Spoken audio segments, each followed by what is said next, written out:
안녕하세요. 오늘은 교재 78조 등록 나갈 차례죠.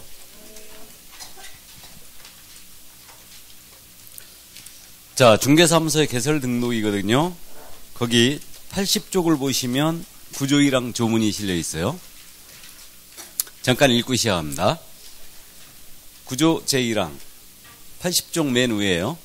중개업을 영위하려는 자는 밑줄이에요. 중개업을 영위하려는 자는 밑줄이고, 국토교통부령이 정하는 바에 따라 중개사무소, 법인의 경우는 주된 중개사무소를 말한다를 두려는 지역을 관할하는 시장, 구가 설치되지 아니한 시시장과 특별자치도 행정시 시장을 말한다. 이와 같다. 군수 또는 구청장, 이하 등록관청이란다.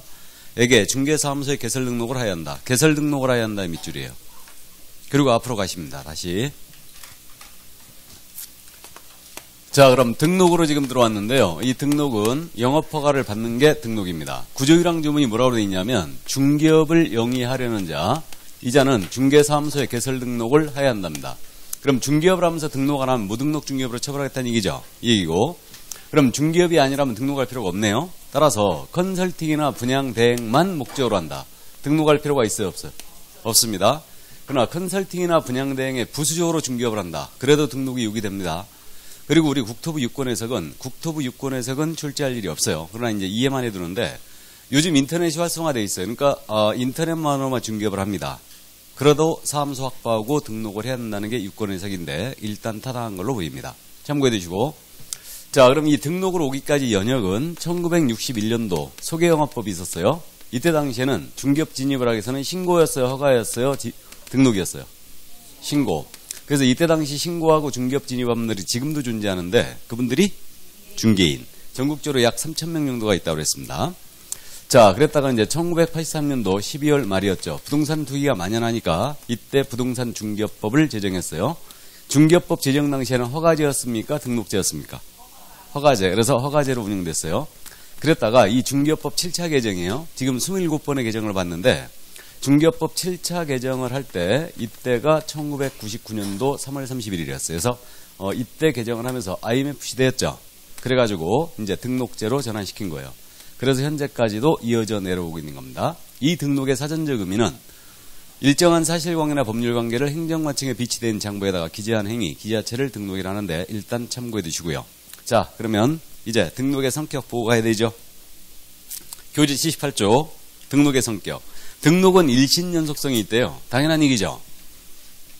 당연한 얘기 아닌가? 우리 전문 자격증이니까 이거 등록은 한 사람에게만 전속된다는 얘기죠. 그래서 일신 전속성이 있는데, 그래서 양도, 상속, 대여가 모두 안 되는 거예요. 이중 등록도 안 되는 겁니다. 일신 연속성에서 파생되는 거예요. 그 다음에 대인성이란 말 나와 있죠. 대인적 등록 이렇게 돼 있죠. 그러니까 이거는 주된 심사의 기준을 누구로 한다고요? 사람을 기준으로 한다. 그래서 이걸 대인성이라고 그래요. 그래서 이자가 등록 자격이 있는가, 즉 전과자인가 미성년자인가 이런 걸 심사 기준으로 삼다는 얘기예요. 그래서 이제 대인성을 띄고 있고요. 등록을 한번 해놓게 되면 영속성이 있습니다. 그래서 계속된다. 이게 등록의 영속성이에요. 그래서 이게 영속성이란 말이 나오는 이유는요, 이 허가제로 운영될 당시에는 5년마다 한 번씩 허가를 갱신했어야 돼요. 그러니까 5년에 한 번씩 계속 갱신했어야 되는데, 지금은 한번 등록해놓게 되면 갱신제도가 있다 없다? 없다. 그래서 이게 등록의 영속성이라 그래요. 그럼 허가 갱신할 때는 이거 담당 공무원한테 비타 500이락도 사다 줘야 되겠네? 그래서 그런 제도 다 폐지해버린 거예요. 그래서 등록을 한번 했게 되면 계속된다. 이게 등록의 영속성이에요. 자, 그 다음에 이제 등록의 기속성이란 말 나와 있죠. 그래서 등록은 요런 사유가 아닌 한 등록을 거부할 수 없다. 그래서 등록의 기속성이란 말은 재량권이 없다는 얘기예요. 그러니까 요건을 맞춰서 등록 들어왔다. 그러면 요런 사유가 아닌 한 등록을 반드시 해줘야 된다. 그래서 여기 써 있으니까 잠깐 보겠습니다. 동그라미 2번이에요. 등록의 기속성 동그라미 2번. 등록관청은 중개사무소의 등록 신청이 다음에 어느 하나에 대한 경우를 제외하고는 개설 등록을 해 주어야 된다 그랬죠. 그래가지고 공인중개사 또는 법인이 아닌 자가 중개사무소에 개설 등록 신청하든가, 니은 등록 신청자가 우리 법상 결격 사유에 해당이 돼 있다. 그러면 등록을 거부할 수 있고, 그 다음에 디귿입니다. 개설록 기준에 적합하지 않았다. 등록 기준에 미달돼 있어요. 그럼 등록을 거부할 수 있고, 마지막으로 이 법 또는 다른 법에 따른 제한에 위반돼 있어요. 그럼 거부할 수 있는데, 다른 법에 따른 제한에 위반돼 있을 때 거부할 수 있는 게 뭐냐? 대표적으로 세금 체납이에요. 그래서 여러분들이 실무적으로 등록 신청 들어가잖아요. 그러면 담당 부서가 토지정보과 이쪽이 될 거예요. 그러니까 지적과, 전에 지적과인데 토지정보과라 요즘 많이 부르는데, 거기서 이제 등록 신청 들어가면요, 가서 세무과에 가서 확인 도장 하나 받아오세요 그래요. 아니면 지방세 완납 증명을 떼오세요 그래요. 왜 그러냐면 이거 다른 법에 따른 제한에 위반돼 있으면 거부할 수 있다고 돼 있죠. 그러니까 세금 체납 사실이 있다. 그러니까 자동차세라든가 재산세를 만약에 놓쳤잖아요. 그러면 그걸 그 자리에서 바로 내버리면 돼요. 바로 내고 확인 도장 찍어달라고 하면 됩니다. 뭔 말인지 이해하셨죠? 그래서 그런 세금 체납 사실이 있으면 거부할 수 있습니다. 그럼 이런 사유가 없는 한 거부할 수 없죠. 이자가 여성이란 이유로, 장애인이란 이유로 거부할 수 없다. 그래서 이걸 뭐라 한다고요? 등록의 기속성이라 부른다. 참고해 두시고. 자, 그 다음에 마지막으로 등록은 적법요건이랍니다. 자, 이런 말이 들어가 있는데, 중개업을 하고자 할 때는 등록을 하라고 그랬죠. 그러니까 중개업이 적법해지기 위해서는 등록을 해야 되는 겁니다. 그러니까 등록은 중개업 영위를 위한 적법요건이다. 이렇게 불러요. 근데 적법요건이란 말은 몰라도 돼요. 이거 등록은 효력요건이 아니라는 걸 꼭 이해하고 있어야 돼요. 자, 그럼 이게 무슨 얘기냐면, 예를 들어서 갑과 을 간의 거래를 등록하지 아니한 A가 소개합니다. 그럼 등록하지 아니한 자가 소개했다요. 이 계약이 무효가 될까요? 계약은 그대로 유효해요. 이자는 처벌만 받을 뿐이죠. 그러니까 등록은 적법요건에 불과하고 효력 규정이 아니란 얘기예요. 근데 여러분들이 토지거래 허가제 알고 계시죠? 토지거래 허가 구역 내에서 토지에 대한 거래하면서 허가를 받지 아니하고 계약을 해버렸다. 계약이 무효예요. 그럼 토지거래 허가는 효력요건이네요. 그러나 등록은 적법요건입니다. 그래서 효력요건이 아니란 얘기예요. 요걸 이해하고 있어야 되죠. 자, 그래서 등록은 중개업을 영위하기 위한 적법요건에 해당하고, 여기에 지금 현재 언급은 안 돼 있는데 등록은 허가의 성격을 띠고 있어요. 제가 그래서 계속 등록은 허가다 그랬죠. 지금 영업허가를 받는 거다. 그래서 이 허가는 명령적 행정행위 중에 하나거든요. 행정법에서. 그러니까 허가라는 의미는 금지를 풀어주는 해제의 의미를 띠고 있는 거예요. 그러니까 이거 중개업을 하고자 할 때는 등록을 해야 되죠. 그러니까 금지를 시켜놨다가 등록을 하면 풀어주는 거예요. 중개업을 할 수 있도록. 그러니까 금지의 해제, 이걸 갖다가 행정법에서는 허가라 부른다. 이 허가가 명령적 행정행위 중에 하나예요. 그러니까 실질은 소개업법 시절에 신고해야지만 중개업에 허용됐죠. 중개업법 제정 당시에는 허가를 받아야 중개업에 허용됐죠. 그다음에 지금은 등록을 해야지만 중개업에 허용됐잖아요. 금지를 풀어주고 있죠, 다. 그러니까 말은 달리하고 있는데 신고니 허가니 등록이니 모두 허가다. 영업 허가예요, 이거는. 그러니까 허가의 성격을 띠고 있는 겁니다. 참고해 두세요, 그냥. 자, 그래서 그 정도 이해만 해 두시면 되겠네요. 넘어갑니다. 그럼 이제 등록의 절차로 들어가는데, 교재 순서 들어가겠습니다. 80페이지. 조문은 지금 읽어봤거든요. 구조 1항 조문은. 그럼 구조 2항 조문을 잠깐 보시면, 공인중개사, 소속 공인중개사를 제외한다. 또는 법인이 아닌 자는 제1항의 규정에 의한 중개사무소의 개설등록을 신청할 수 없다 그랬죠. 다음에 3항, 제1항 규정에 의한 중개사무소의 개설등록 기준은 대통령령으로 정한한다 이랬습니다. 그러면 이제 등록의 절차로 일단 들어왔는데, 시간적 순서에 따른 등록의 절차는 이렇게 될 겁니다. 등록 기준을 구비했어요. 기준을 확보했습니다. 자격을 취득하고 교육받고 사무소 확보했어요. 그런 다음에 등록을 신청했어요. 그러면 등록 신청 들어가면 이에 대하여 등록관청이 검토를 하겠죠. 사무소 체크도 합니다. 그런 다음에 기준에 적합했어요. 그러면 등록을 통지해 주죠. 등록 통지를 해줘요. 그러나 이때 등록증 교부하지 않습니다. 개업공사의 손해배상 책임을 보장하는 조치, 이게 보증이에요. 그래서 보증을 설정하여 신고 들어갔지 않습니까? 그럼 요걸 확인하고 이제서야 등록증을 교부해줘요. 이게. 그럼 등록증을 잘 보이는 곳에 걸어놓고 중개 업무를 시작하면 될 것이다. 그래서 등록의 절차는 이렇게 일단 진행이 되는데, 우리가 업무를 개시하기 전에 할 일이 한 가지 더 있거든요. 우리 도장을 많이 써야 되죠. 그래야 수입이 들어올 거 아닙니까? 그래서 우리는 도장을 뭐라 한다고요? 인장. 그래서 인장을 등록하시고 업무를 개시해 주셔야 됩니다. 그리고 실무적으로는 업무 개시했잖아요. 세무서 한번 다녀오셔야 돼요. 업무 개시한 다음에 20일 내에 세무서 다녀오셔야 됩니다. 세무서 왜 간다? 사업자 등록을 신청하러 다녀야 된다. 그래서 사업자 등록 하셔야 되는데 요건 세법상의 문제이기 때문에 우리 쪽에서 다루지 않아요. 그래서 오늘은 요 내용을 공부하는 겁니다. 요 내용을. 자, 그럼 이거 관련해서 등록 신청권자란 말 나와 있죠. 그럼 지금 현재 등록을 할 수 있는 자는 공인인계사인 개인, 법인만 등록할 수 있죠. 자, 그래서 구조이양 조문을 읽어봤어요. 그럼 등록 신청 관련해서 일단은 조문 연습 잠깐 하고 가죠. 국어 연습이에요, 지금. 구조이양 조문이 뭐라고 되어 있냐면 공인인계사, 가로 열고 소속 공인인계사를 제외한다 그랬어요. 제외한다. 또는 법인이 아닌 자는 중개사무소에 개설 등록을 신청할 수 없다. 이렇게 되어 있네요. 이게 구조이양 조문이에요. 그럼 조문대로 시험에 내면 일단 맞은 거죠. 맞은 건데 이걸 이렇게 낸 거예요. 만약에 공인중개사 또는 법인에 한하여 중개사무소에 개설 등록을 신청할 수 있다. 이렇게 낸 거예요. 맞았어요? 틀렸어요? 맞았습니까? 틀렸어요? 왜 틀렸다고 생각했어요? 소속 공인중개사가 빠졌으니까?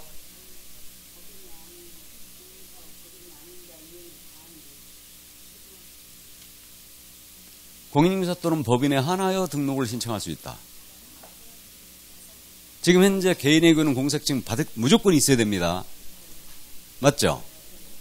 그리고 일정 요건을 갖춘 법인만 등록 신청할 수 있죠. 그러면 공사 또는 법인에 한하여 등록을 신청할 수 있다. 맞는 거 아니에요? 맞는 거 같은데? 맞았어요, 이거. 맞았습니다. 이게 참고로요, 중개업법 시에는 이렇게 돼 있었어요. 공인중개사 또는 법인에 한하여 등록을 신청할 수 있다. 근데 현재는 부정문으로 바꿔놨죠. 공인중개사 또는 법인이 아닌 자는 등록을 신청할 수 없다. 이렇게 바꾸는 거예요. 왜 그랬냐면 중개업법 시절에는 이중소속이 전면 허용됐거든요.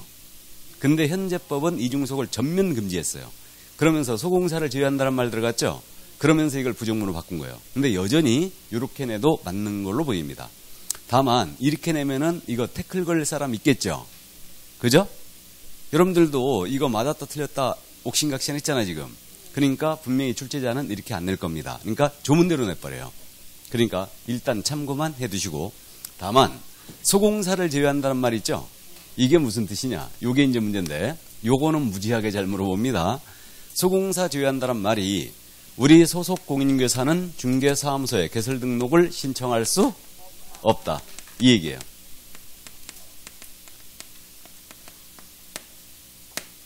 이 얘기입니다.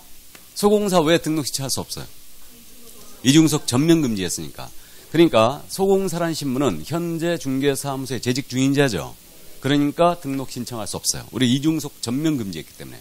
처음 들으신 분은 오늘 이중소속 공부합니다. 그래서 소공사는 등록 신청 안 돼요. 내가 소공으로 근무하고 있는데 이 직을 사임하지 않는 이상은 등록 신청 안 된다는 얘기죠. 그만두면 신청할 수 있잖아. 그러면 안 돼요, 이거. 그러니까 맞은 겁니다. 그러니까 소공은 등록 신청할 수 없습니다. 그래서 이걸 갖다가 모의고사에 추접스럽게 말해요. 소공사 포함 막 이렇게 바꿔내고 그래요. 근데 우리 시험에서 지금 우리 과목에서는요, 괄호 속에 있는 말을 틀리게 낸 적이 한 번도 없어요, 일단. 그러니까 소공사 제외가 맞습니다. 제가 처음에 이거 공인중개사법에서 구조이양 조문이 이렇게 들어왔을 때요, 제 친구 중에 국어 선생 하는 애 있거든요. 걔한테 전화해서 물어봤어요. 야, 이게 이렇게 돼 있는데 소공사 이게 등록할 수 없다는 뜻이거든요. 그러니까 없다는 뜻인데 이게 소공사 포함이라고 해야 되는 거 아니냐 물어봤어요. 그랬더니 그 친구 얘기가 이게 부정으로 돼 있으니까 이게 제외라고 해야지 소공이 등록 신청 없다는 뜻이 된대요. 그게 맞대요. 어렵죠? 조문이 진짜 어렵게 돼 있어요. 이게 그래서 어쨌든 소공사 제외란 말은 소공사는 등록 신청할 수 없다 이 뜻이에요. 그냥 이게 우리는 국어도 잘해야 됩니다. 예. 자, 그럼 등록 신청에 대해서 여기까지 일단 이해를 해두시고요. 그럼 외국인 등록 신청할 수 있다 없다? 있다.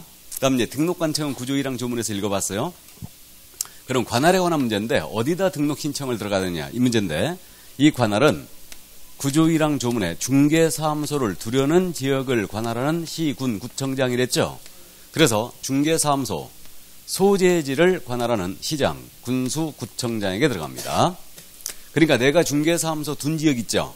그 지역을 관하는 시군구청장이 들어가요. 이 자를 우리는 뭐라 부른다? 등록관청이라 부를 거예요. 이 자를. 그러면 등록 신청하는 공인중개사의 주소지와는 전혀 관련이 없다는 얘기죠. 그래서 만약에 우리 과목에서 신청인의 주소지란 말이 떴잖아요. 이 질문 이유불문 틀렸습니다. 처음부터 끝까지 단 한 번도 안 나와요. 중개사무소 소재지다. 그럼 등록관청 연습하면서 가야 되죠. 인천광역시 서구에 중개사무소를 둔 거예요. 그럼 등록관청 어디에? 서구청장. 이자입니다. 문제 없어요. 다음에 경기도 김포시에다가 중개사무소를 둔 거예요. 그럼 등록관청 어디입니까? 김포시장. 문제 없어요? 자, 문제 없는데 수원시가 있거든요. 수원시 팔달구라는 데가 있어요. 자, 이제 문제 생겼죠. 이때는 수원시장이냐 팔달구청장이냐 이 문제가 있지 않습니까? 어딜 것 같아요? 팔달구청장이 된다. 그래서 우리는 구청장이 있으면 무조건 구청장이 등록관청입니다. 구청장이 있으면. 그래서 이렇게 수원시처럼 특별시나 광역시가 아닌 시예요. 이런 시를 저는 일반시라고 부르고 있는데 여러분들은 이 수원시와 같은 시를 공법 시간에 뭐라 불러요? 대도시. 그죠? 대도시로 부릅니다. 인구 50만 이상의 시가 대도시인가요? 좋아요. 그럼 광명시는 소도시의 대도시? 네? 몰라요? 몇 명인지 모르니까 광명시 내가 알기로 70만 넘습니다. 그죠? 자, 어쨌든 좋습니다. 그럼 우리는 이렇게 일반 시임에도 불구하고 구청장이 있으면 무조건 이자가 등록관청인데 그러면 이렇게 수원시처럼 시가 커짐으로써 구를 둔 지역들이 우리 경기도 6개 시가 있어요. 수원시 말고 옆에 성남시, 옆에 용인시, 또 일산은 시가 아닙니다. 고양시죠. 예, 고양시. 또 안양시, 또 용인시도 있고 그 다음에 안산시가 있죠. 안산시. 이렇게. 그래서 수원시, 용인시, 안양시, 안산시, 저기 성남시, 그 다음에 맨 위에 고양시. 6개 시가 있고 충청도에는 2개 시가 구가 있어요. 천안시하고 청주시. 전라도에는 유일하게 전주시. 거기가 구가 있고 경상도 쪽에는 포항시가 구가 있어요. 그 다음에 창원시가 구가 있습니다. 그럼 지금 말씀드린 포항시장, 창원시장, 뭐 전주시장, 천안시장, 청주시장, 성남시장, 수원시장 등등등 모두 등록관청이 아니다. 맞죠? 그러니까 구가 설치된 시의 시장은 등록관청이 아니란 얘기죠. 이게 그래서 구청장이 되는 겁니다. 초창기에는 이런 것도 시험에 냈었다니까요. 근데 우리가 국토지리 공부하는 것도 아닌데 근데 이건 정당해요. 수원시 팔달구에 사무소를 둔 경우에는 수원시장이 등록관청이다. OX. X예요. 팔달구청장이죠. 그러니까 그 정도 감 잡아두시고 자, 여기 팔달구청장의 지가 구청장이라 하여 서구청장하고 맞먹자갑니다. 그럼 뭐 만든다고요? 예, 싸대기 만든다고 그랬습니다, 이거. 여기 서구청장하고 동격인자가 누구라고요? 수원시장이에요. 이렇게 됩니다. 그러니까 서구청장 투표로 뽑죠. 김포시장 투표로 뽑죠. 수원시장을 투표로 뽑아요.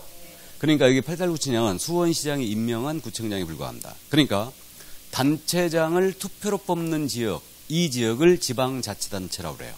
다시 단체장을 투표로 뽑는 지역을 지방자치단체라 한다. 이렇게 부르고 그 다음에 지방자치단체인 구 있죠. 이것을 자치구라고 부르죠.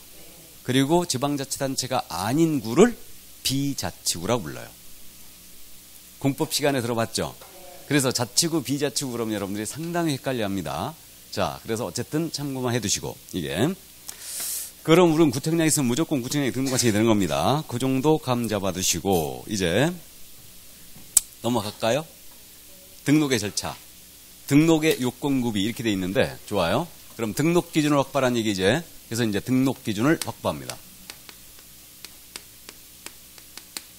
그럼 이제 현재 등록을 할 수 있는 자는 크게 나누면 개인과 법인으로 나눠지는데 우리 개인을 민법 시간은 뭐라고 불렀어요?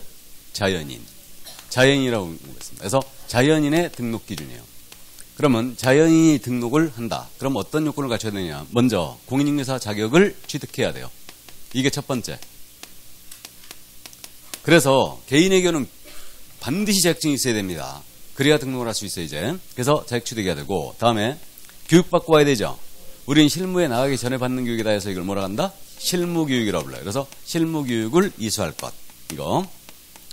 그리고 중개업을 영위할 수 있는 물적 설비 확보해야 돼요. 이것이 중개사무소. 그래서 중개사무소를 확보하셔야 됩니다.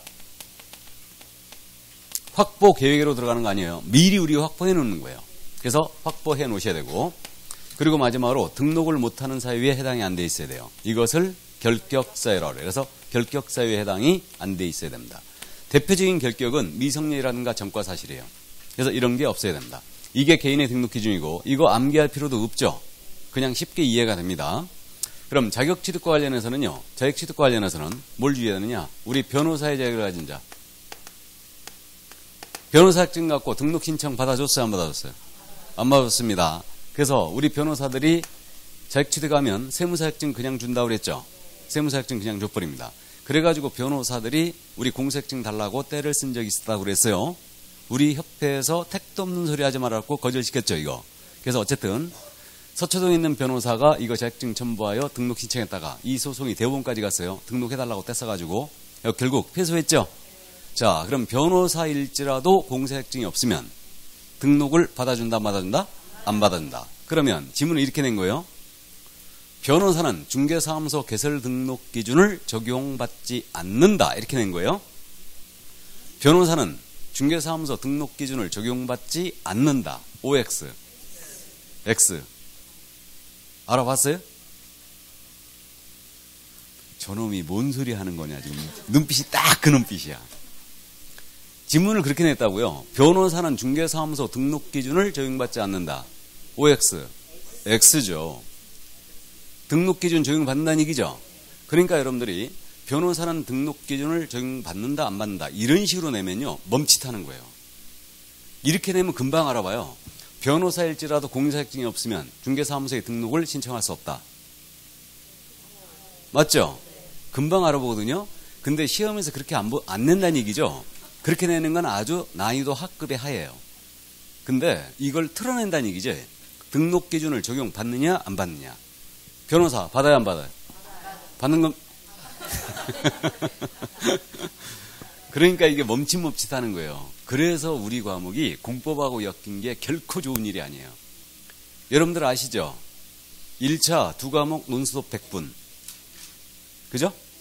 2차 3과목을 논수업 150분 봤었는데 이게 이제 생리적인 문제가 계속 생기니까 29회 때부터 그랬죠? 29회 때부터 2차를 2시간으로 나눴죠. 2차 1교시 그래갖고 공법하고 우리하고 100분 논스톱. 이거 안 들어봤나요? 들어봤죠? 그 다음에 이제 30분 휴식했다가 공인세법을 다시 보죠. 50분 동안. 그래가지고 이제 공법하고 우리하고 엮여갖고 결국 100분 동안 이제 2차 1교시로 가는데 우리 과목만 푸는데 이런 식의 지문 때문에 여러분들 시간이 많이 걸려요. 그러니까 이제 원래 우리 과목은 보통 한 25분에 30분에 풀어버리거든요. 그렇게 이제 쫙 풀고 나머지 공법을 쫙 푸는데 우리 과목 푸는 데만 기본적으로 40분 이상이 걸리고 있어요, 지금. 우리 과목 푸는 데만. 이게 많이 걸리시면 한 60분 정도 푸셔요, 그냥. 그럼 나머지 40분 동안 공법 풀어야 된다는 얘기죠? 근데 이게 지극히 정상이지, 뭐. 맞잖아요. 공법 고민해봤자 답 나와요, 안 나와요? 안 나와요, 어차피. 그러니까 우리 과목은 고민하면 답 나오죠? 일단. 그러니까 이제 어쨌든 이제 이 속도도 문제예요, 속도도. 그래서 이제 우리 뭐 3, 40대들이야 읽는 속도에 대해서 문제가 안 되는데 5학년, 6학년들이 문제죠. 예, 5학년, 6학년들은 읽는 속도가 문제예요. 80문제를 한 70분, 70문제 정도 풀면은 100분 다 가는 거예요, 이제. 그게 문제죠, 지금. 이게.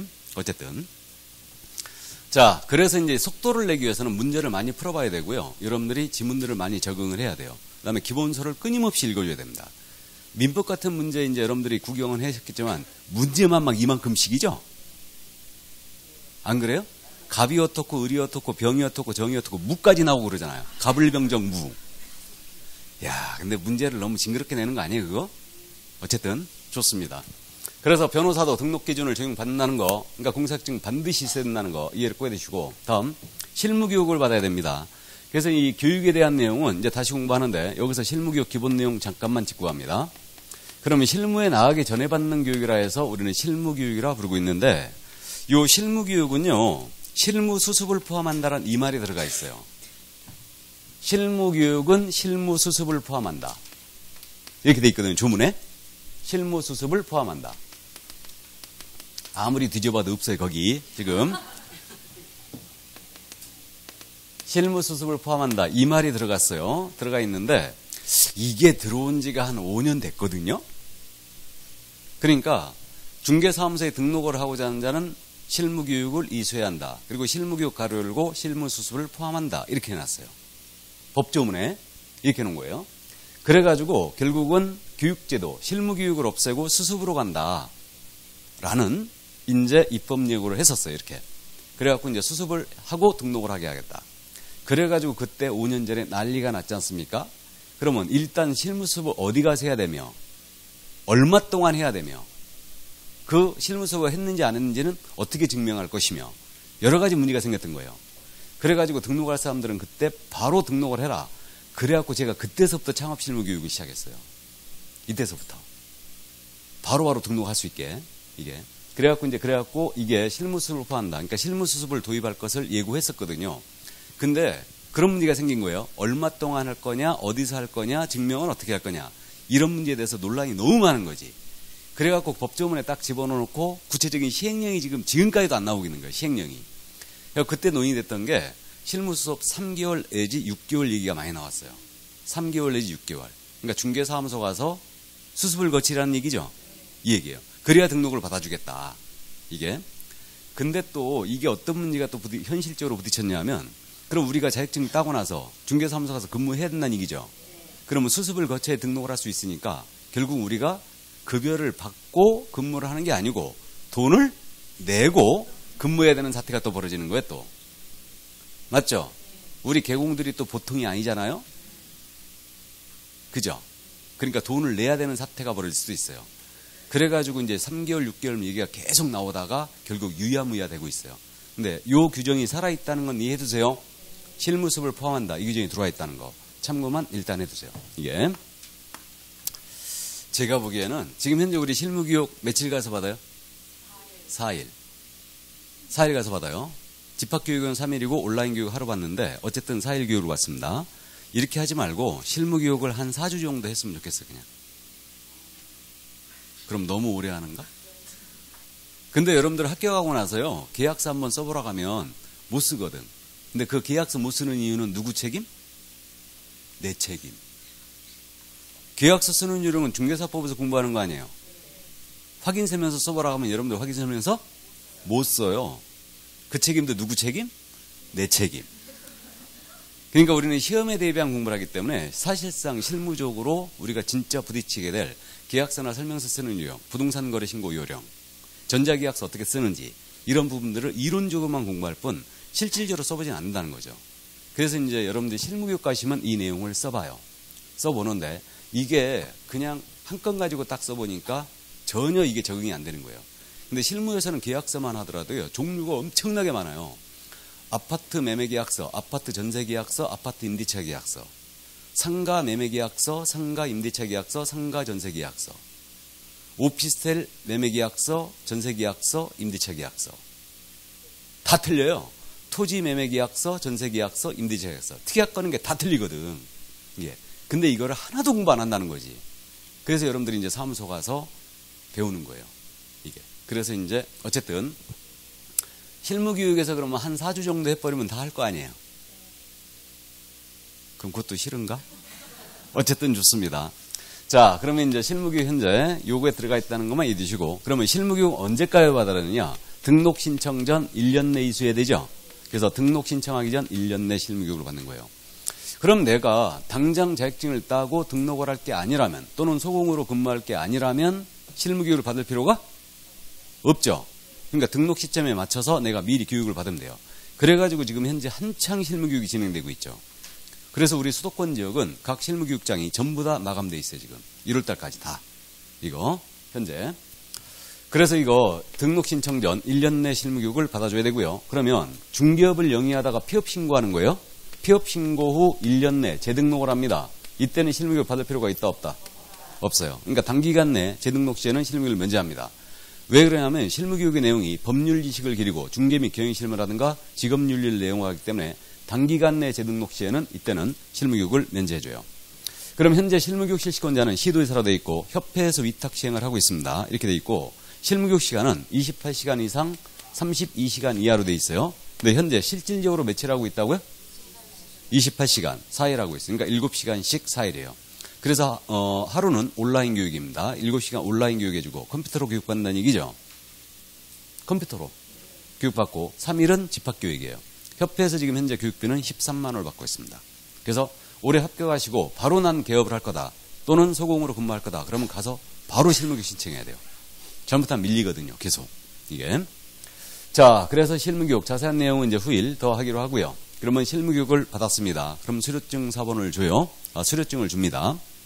자, 그 다음에 이제 중개사무소 확보하시래요. 그럼 이제 중개사무소에 대한 내용도 우리가 다음 주에 자세히 공부하는데 중개사무소 설치 기준에 대한 내용은 여기서 다 보고 갑니다. 근데 우리 교재에 요 등록 기준에 대해서 쭉 나열만 해놓고 설명된 게 없죠, 지금. 그죠? 설명된 게 없어요. 덜렁 설명된 게 없는데 여기서 말이에요. 그 81쪽에 등록요건의 구비 동그라미 1번 공인중개사인 개업공사로 중개사무소 개설등록을 하고자 하는 경우 그랬죠. 그리고 그 박스 안에 디귿 뭐라고 돼 있냐면 건축물 대장 가설건축물 대장은 제외한다 그랬죠. 밑줄 가설건축물 대장은 제외한다. 밑줄 긋고 이와 같다. 건축물 대장에 기재된 건물, 준공검사, 준공인가, 사용승인, 사용검사 등을 받은 건물로서 건축물 대장에 기재되기 전에 건물을 포함한다. 그랬죠? 건축물 대장에 기재되기 전에 건물을 포함한다. 밑줄 긋고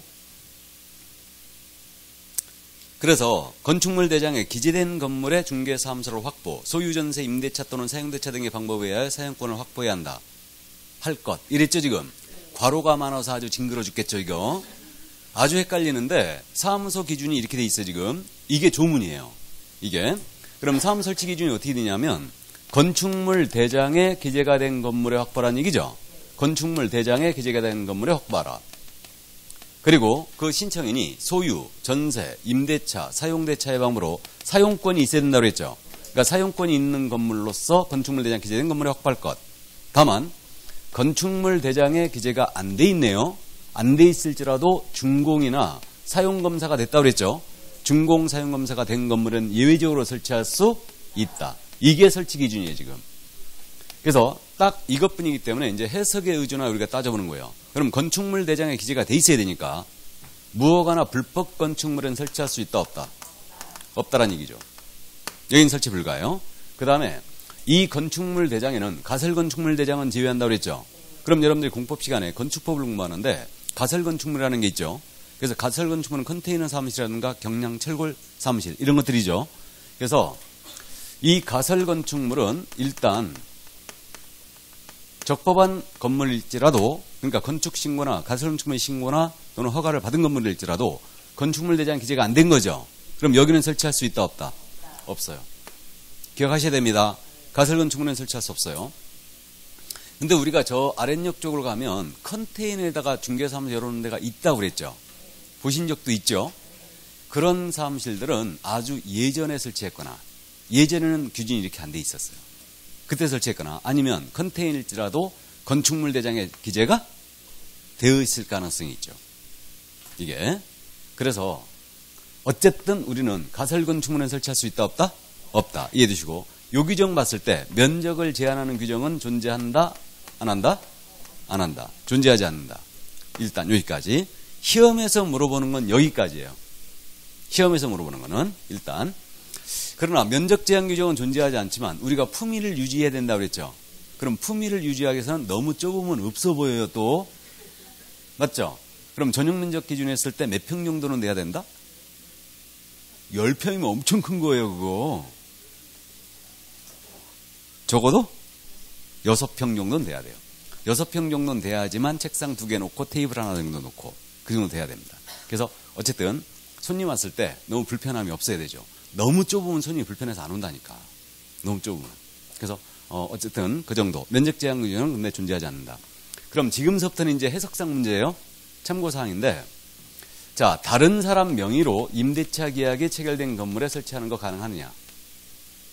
이 문제가 있어요. 그러니까 뭔 얘기냐면 이게 건물이거든요. 건물인데 1층에 제 친구가 임차를 했어요. 목 좋은 곳에. 그래갖고 사업을 했습니다. 사업을 했는데 이 친구가 사업을 접는데요. 그래가지고 제가 중개사무소 열겠다 그랬더니 계약기간 많이 남았으니까 네가 여기다 대고 사무소를 열고 사용해라. 그러는 거예요. 그러면 건물주와 이 친구 사이에 임대차 계약이 돼 있죠. 근데 등록 신청은 내가 하고 이 친구 명의로 임대차 계약이 돼 있는 거 아니에요. 그러니까 다른 사람 명의로 임대차 계약이 체결된 건물에 내가 등록하는 거 상관없느냐. 이 문제예요 지금. 있을까요 없을까요? 에? 있겠죠. 지금 기준을 봤을 때 등록하는 자가 사용권만 있으면 되는 거 아니에요. 그죠? 그러니까 가능합니다. 그래서 이제 가능한데 그러면 서류 낼 때 그래야 되겠네요. 이 건물주와 친구 사이에 체결된 임대차 계약서 4번 들어와야 되죠. 또 이 친구와 저 사이에 내가 쓸 수 있음을 증명해야 되니까 계약서가 하나 더 있어야 되죠. 어떤 계약서? 사용대차나 전대차 계약서가 있어야 되지. 좋습니다. 사용대차 아시는데 여러분들이 시험범위에 사용대차가 안 들어가 있죠. 그럼 임대차와 사용대차의 결정적 차이가 뭐예요? 대금. 좋아요. 알고 계시는 건데 유상이냐 무상이냐. 임대차는 유상이죠.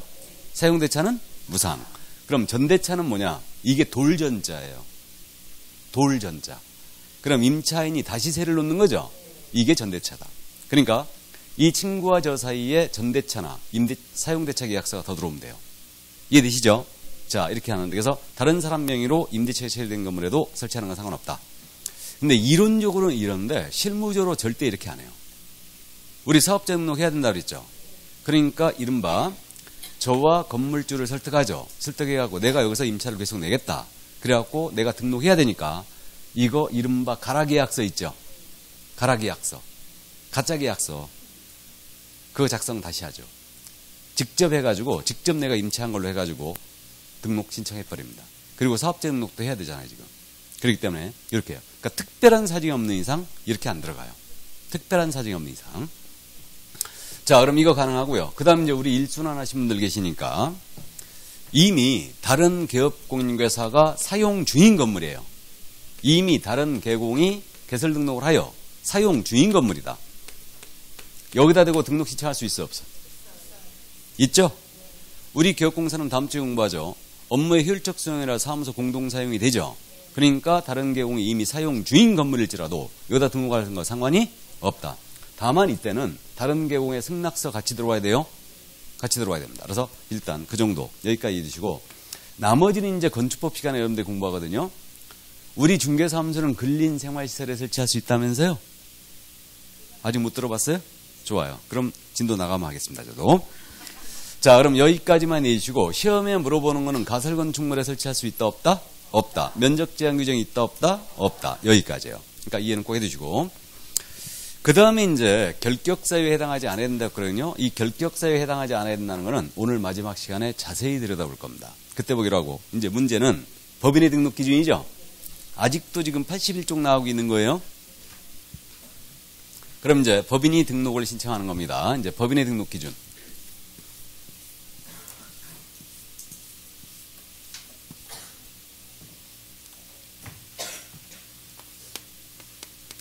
자, 법인이 등록을 신청합니다. 어떤 분이 그런 댓글을 달아놨대. 와, 교수님 말 진짜 빠르다고. 1, 2월 달보다는 훨씬 빨라졌다고. 이게 배속이 기본적으로 1.4배속이라고 그러대? 그 정도는 아닙니다, 지금. 제가 진정한 1.4배속으로 한번 보여드리죠, 나중에. 이거. 근데 이미 11월, 12월 들으신 분은 그렇게 빠른지 못 느끼겠죠. 근데 처음 들으신 분은 아주 죽겠나 봐. 빠르다고. 이게. 잠깐 오늘 저녁 반찬 뭐하지? 하는 순간 휙 지나가니까. 이게. 자, 그러면 이제 법인의 등록 기준인데, 이게 중요합니다. 그래서, 시험에서는 이걸 잘 묻기 때문에, 이제, 중요한 부분들은 제가 속도를 낮춰요. 쓸데없는 것들은 훅훅 지나가고. 그럼 법인으로 등록을 하기 위해서는요, 거기에 쭉 나열이 되어 있는데, 개인과 큰 틀에서는 똑같아요. 그러니까, 법인이기 때문에 갖춰야 될 기본 요건이 있거든요. 이게 중요하다는 얘기예요. 그래서, 법인은 등록을 하기 위해서는 우리 법이 할 수 있는 업무를 딱 정해줬어요. 법인은. 그래서 이 법인의 업무에 대해서는 다음 주에 자세히 공부하는데 우리 법 제14조에서 정한 업무만을 영위할 목적으로, 그러니까 이게 법정 업무라고 그래요. 그래서 우리 법에서 정해준 업무만 영위할 목적으로 일단 설립이 돼야 됩니다. 법인은. 그리고 법인은요, 자본금이라는 게 있거든요. 그래서 자본금은 무조건 5천만 원 이상해야 된다. 5천만 원 이상해야 되고, 그 다음에 조직은 상법상 회의사의 조직을 갖추거나 또는 협동조합 기본법이 있거든요. 이 법에 따른 협동조합이어야 합니다. 그래서 상법상 회의사이거나 협동조합 형태를 갖춘대요. 단 이 협동조합 중에 사회적 협동조합이 있거든요. 사회적 협동조합은 제외예요. 이건 등록 안 됩니다. 그 다음에 이문에 대한 요건인데 법인의 대표자는 공인중개사이어야 합니다. 그래야 등록할 수 있어요. 그리고 이 대표자를 제외하는 거예요. 대표자를 제외를 하고 그 법인의 임원 또는 사원이에요. 임원 또는 사원인 자의 3분의 1입니다. 3분의 1 이상은 공인중개사이어야 합니다. 여기까지. 이게 법인이 갖춰야 될 기본 요건으로서 개인의 자격 취득에 해당하는 사항으로 이해하면 돼요. 이게. 자, 그럼 우리는 이 뒤에 숨어있는 내용을 이해하고 있었다는 얘기죠. 그러면 법인의 업무, 법정 업무만 영위할 목적으로 설립이 된다고 하는데 이 법인의 업무라는 거는 이제 다음 주에 자세히 공부합니다. 그래서 오늘은 나열만 하고 넘어가겠습니다. 법인은 어떤 업무를 다 할 수 있냐면 중개업 외에 6가지 업무가 더 허용이 돼 있어요. 이 6가지 업무를 중개업 외의 업무다 그래갖고 우리는 법인의 겸업 이렇게 부르고 있고, 이 6가지 업무를 법인은 꼭 해야 되는 건 아니에요. 할 수 있다. 임의사업이에요. 해도 되고 안 해도 되고. 이거. 근데 중개업은 필수 목적 사업으로 들어가 있어야 되죠. 이게. 그럼 이 6가지 업무 내용은 우리는 나중에 다 암기해야 됩니다. 그래서 법인은 주택 및 상업용 건축물에 대한 임대차 관리 등 부동산의 관리 대행할 수 있어요. 대신 관리해 주는 거고, 부동산에 대한 이용, 개발, 거래에 관한 상담업 영위할 수 있습니다. 이게 부동산 컨설팅이에요. 그 다음에 개업 공인중개사를 대상으로 한 중개업의 경영 기법 및 경영 정보의 제공업을 영위할 수 있어요. 이게 중개업 프랜차이즈예요. 이게 제가 이렇게 부르고 있고, 그 다음에 주택 및 상업용 건축물에 대한 분양 대행도 가능합니다. 이걸 굳이 보고 싶으신 분은 한 장 넘기면 있어요. 우리 교재. 그 다음에 경매, 공매 대상 부동산에 대한 권리 분석 및 취득의 알선, 입차 신청, 매수 신청, 내리 업무, 즉 경공매 업무를 수행할 수 있고, 마지막으로 주거 이전에 부수되는 용역의 알선업을 수행할 수 있습니다. 주거 이전에 부수되는 용역의 알선업. 이사업체나 도배업체가 있거든요. 이거 소개까지만 가능하다. 그래서 이게 법인이 할 수 있는 6가지 업무 더 이거거든요. 이건데 여기에 없는 내용이에요. 예를 들어서 등록 신청 들어온 법인이 만약에 중개업 외에 부동산 개발업이 목적 사업에 들어가 있다. 부동산 개발업이. 그럼 등록을 수리한다 안 한다? 안 한다는 얘기예요. 이게 바로 법정 업무예요. 이게. 그러니까 7가지 외의 것이 목적 사업에 들어가 있다. 그럼 등록을 수리하지 않아요. 부동산 매매업이 들어가 있다. 받아줄까 안 받아줄까요? 안 받아줍니다. 그건 또 금지 행위도 해요. 그러니까 안 받아줍니다. 그래서 이게 바로 법정 업무다. 근데 등록 신청 들어온 법인이 6가지 업무 하나도 안 들어가고 덜렁 중개업만 딱 들어가 있는 거예요. 그럼 등록 수리한다 안 한다? 한다라는 얘기죠. 또 등록 신청 들어온 법인이 중개업 외에 부동산 상담만 딱 들어가 있는 거예요. 받아준다 안 받아준다? 예? 받아준다라는 얘기죠. 이 얘기죠. 이게 바로 법정 업무다. 거기까지 이해를 해두시고요. 여기 상담이란 얘기가 나왔으니까 500원 잠깐 줘봐요. 없어요? 좋아요. 외상. 여러분들 나중에 등록할 때 말이에요. 미리 기억을 해뒀다가 실무적으로 사업자 등록해야 된다고 그랬죠. 사업자 등록을 하러 세무서에 가지 않습니까? 이제 갔을 때 우리가 전산에다 먼저 입력을 해요. 업종, 업태 기재한다는 거 아시죠? 사업자 등록 중에 업종과 업태를 기재하는데 여기서 부동산 중개업만 딱 넣지 말고 부동산 컨설팅을 꼭 넣어놓으세요. 사업자 등록증에다가. 아셨죠? 부동산 컨설팅 꼭 넣어놓으셔야 됩니다. 왜 그러냐면 나는 받기 싫어 죽겠는데 손님이 더 주겠다고 난리치는 거야. 그것도 너무 안 받으면 실례죠? 지금 뭔 말하는 건지 몰라요, 지금? 아시죠? 그러니까 컨설팅으로 처리해야지. 맞죠? 특히 투자하신 분들은 기본적으로 들어가 있죠, 다. 이거. 그러니까 어쨌든 컨설팅은 꼭 넣어두세요. 그러면 컨설팅을 꼭 넣어놓고 컴퓨터에 이거 용역계약서 있어야 되죠? 컨설팅 용역계약서 있어야 되고, 그 다음에 용역보고서도 있어야 돼요. 그리고 나중에 거기에 대해서 손님한테 도장 받아두는 게 좋죠. 아, 그렇게 해야지. 완벽하게 서류는 꾸며야 될 거 아닙니까? 뭔 말인지 이해되세요? 예, 그래서 어쨌든 500원은 안 줘서 간략하게만 얘기하겠습니다. 예. 그래서 이제 제가 창업 실무할 때 이런 부분들이 이제 다 이제 하는데 어쨌든 좋습니다. 그러니까 컨설팅은 넣어놓으세요 꼭. 예.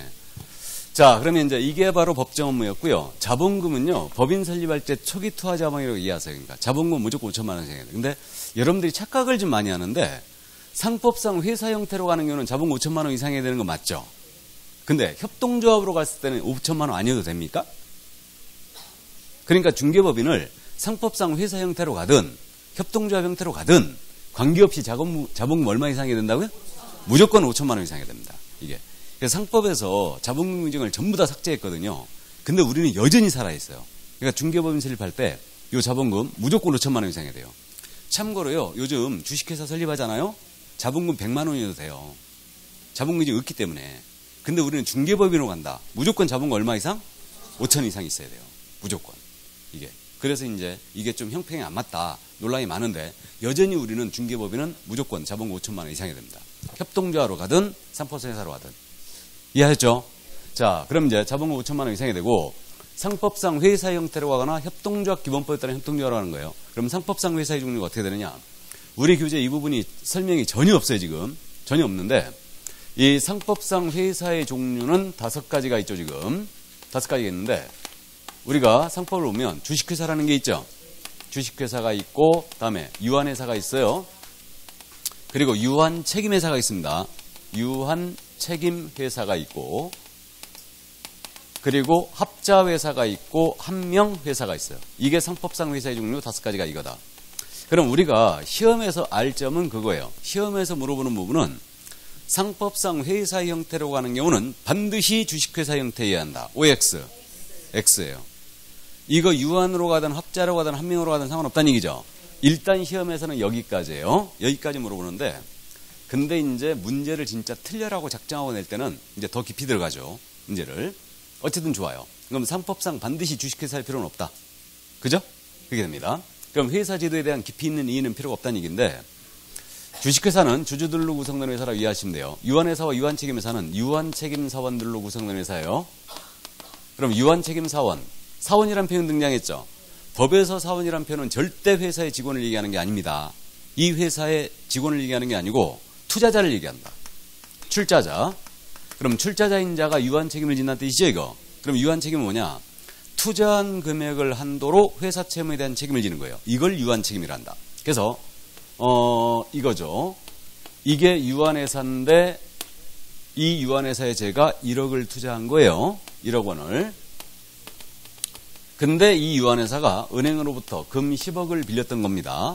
그리고 이것을 갚지 않은 상태에서 이 회사가 망해버린 거예요. 그럼 나는 일단 투자한 금액 날렸죠. 그죠?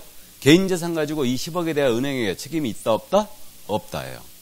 그러니까 이게 유한 책임이에요. 그러니까 투자한 금액을 한도로 회사 채무에 대한 책임을 지는 것. 이것을 유한 책임이라 하고 이들로 구성된 회사가 유한회사, 유한책임 회사예요. 이렇게 되는데 그럼 주식회사 주주는 유한 책임을 지는 자가 아니자. 주식회사 주식 샀어요. 주식회사 망했거든요. 그럼 난 주식 산 금액 날리고 마는 거죠. 개인 재산하고 책임을 져야 안 져요? 안 져요. 그러면 주주나 유한책임사원이나 같은 표현이네. 맞죠? 같은 성격을 갖고 있어요. 그러니까 말만 달리하고 있을 뿐이죠. 이거 주주는 분명히 사원이 맞잖아요. 회사 투자자니까. 이렇게 됩니다. 그러면 우리 상법은 주식회사는 대규모를 원래 예상을 했던 거죠. 유한회사는 소규모를 예상했던 거예요. 그 다음에 유한책임회사는 도입한 지 한 5년 됐나요, 이게? 독일식 유한회사를 도입한 거예요. 그래서 가족들끼리 쬐까맣게 회사 운영하잖아요. 그럼 이걸로 가라 하고 이게 도입이 된 거예요.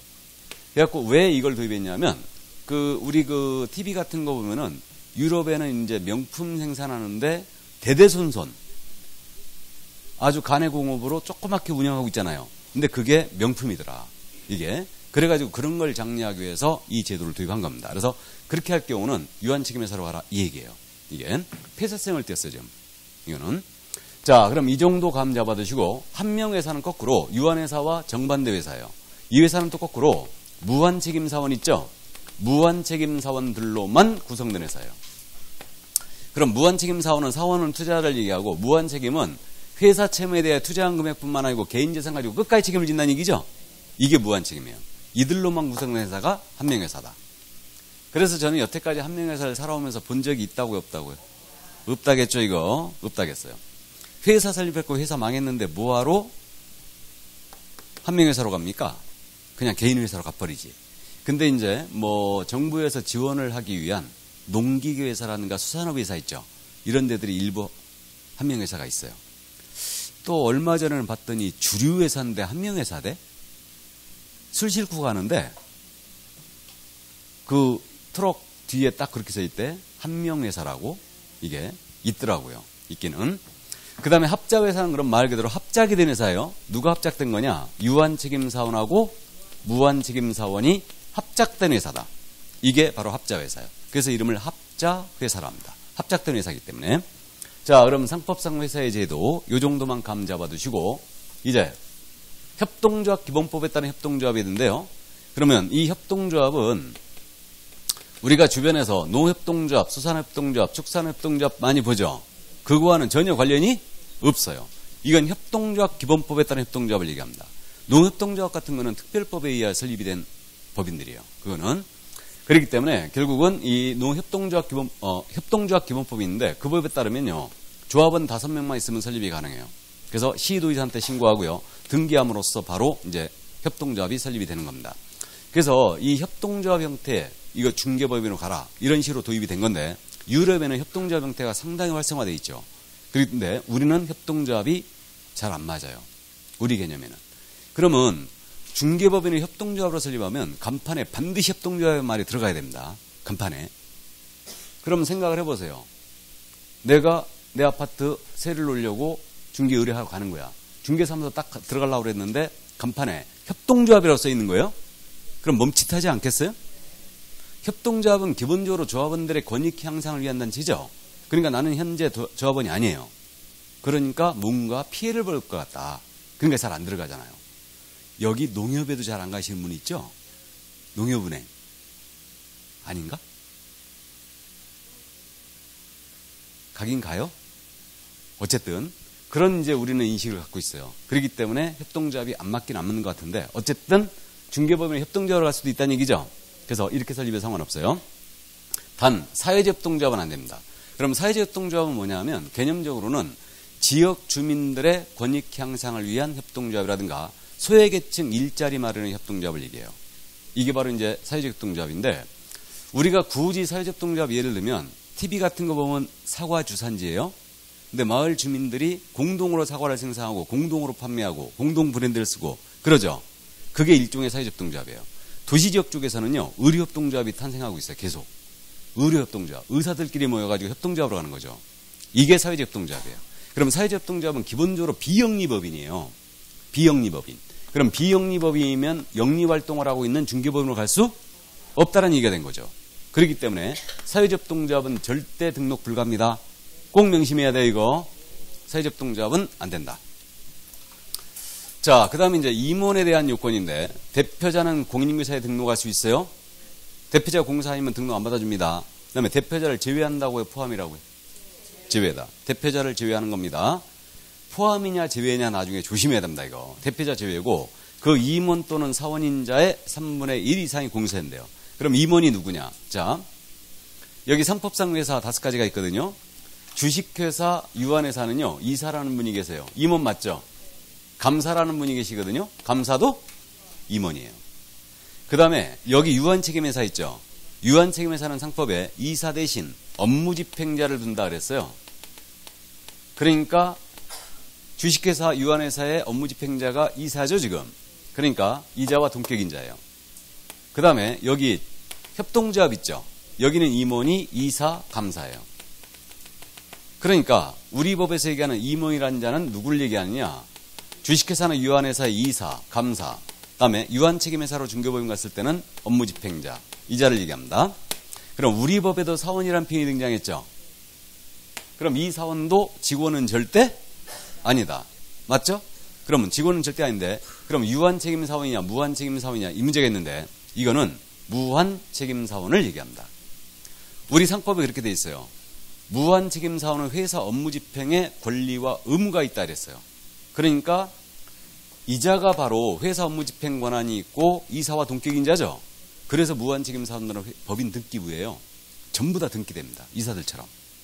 그래서 우리 법에서 얘기하는 이 사원이라는 표현은 무한책임사원들을 얘기한다. 그럼 바로 이 얘기예요. 중개법인을 내가 유한책임회사로 설립하잖아요. 중개법인을. 그러면 대표자 빼고 업무집행자의 3분의 1 이상이 공인중개사야 돼요. 이해되세요? 내가 협동조합 형태로 중개법인 설립하잖아요. 그럼 대표자 빼고 이사, 감사의 3분의 1 이상이 공인중개사야 됩니다. 만약에 내가 중개법인을 합자회사로 설립하잖아요. 그러면 이때는 대표자 빼고 무한책임사원이죠. 이자의 3분의 1 이상이 공인중개사야 된다는 뜻입니다. 이해됐어요? 자, 그러면 이제 임원사원은 항상 붙어 다니고 우리는 숫자에 굉장히 민감한 과목이니까 연습하고 가야 되죠. 그럼 대표자 빼고 이 법인의 임원이 3명이 있다. 그럼 최소한 공인중개사 몇 명이어야 돼요? 1명은 있어야 돼요. 그럼 나머지 2명은 공인중개사 아니어도 된다는 얘기죠. 이건 투자자를 받아들여 좋다 이 뜻이에요. 그 다음에 6명이라면 대표자 빼고 2명은 공인중개사 되고 7명이라면 3명은 공인중개사 된다. 이해하셨죠? 그러니까 숫자 기억해 두시고요. 자, 그럼 여기까지 이제 다 봤어요. 나머지 실무교육 받아야 되죠? 개인과 똑같아요. 실무교육은 누가 받아야 된다? 모두. 그러면 대표자 포함하여 임원사원 전체가 실무교육이 있어야 되죠? 예, 전체가 있어야 된다. 그럼 자격증이 있든 없든 관계없다는 얘기죠? 실무교육 모두 받아야 돼요. 그래가지고 결국은 자격증이 없는 임원 교육받고 와야 되죠? 며칠? 4일. 부동산 투자해갖고 돈 좀 땄어요. 자격증 딸 자신 없어요. 이게 안 돼서. 중개법인에 투자하고 임원 취임하는 거예요. 가서 교육받고 와야 되죠? 4일 동안 고문받고 오는 겁니다. 아무것도 모르는데 4일 동안. 그래서 임원사원 전체가 받아야 된다. 그 점 믿으시고. 그 다음에 중개사무소 건축물 대장 기재인 건물에 확보해야 되죠? 그래서 사무소 확보해놔야 됩니다. 다음 대장 기재가 안 돼 있을지라도 준공이 된 건물에 예외적으로 설치 가능해요. 그래서 사무소 확보해 놓으셔야 되고 결격사유에 해당하면 안 됩니다. 그럼 결격은 누가 해당이 안 돼야 되느냐? 법인 자체도 결격에 해당이 안 되고요. 임원 또는 사원 중에 단 1인이라도 결격자가 있으면 등록을 수리하잖아요. 임원사원 전체가 결격사유에 해당이 안 돼 있어야 됩니다. 됐죠? 법인의 등록 기준 있잖아요. 이거 반드시 기억하고 있어야 됩니다. 아주 출제 빈도가 잦은 부분이에요. 그래서 특히 법인의 기본 요건 요거를 놓치면 안 돼요. 이거는. 자, 그러면 여기까지 이해를 해 두시면 되겠고요. 그러면 한 장을 넘기면 이제 등록 신청이 나오고 있죠. 이건 좀 쉬었다 할까요? 예, 좀 쉬었다 하겠습니다.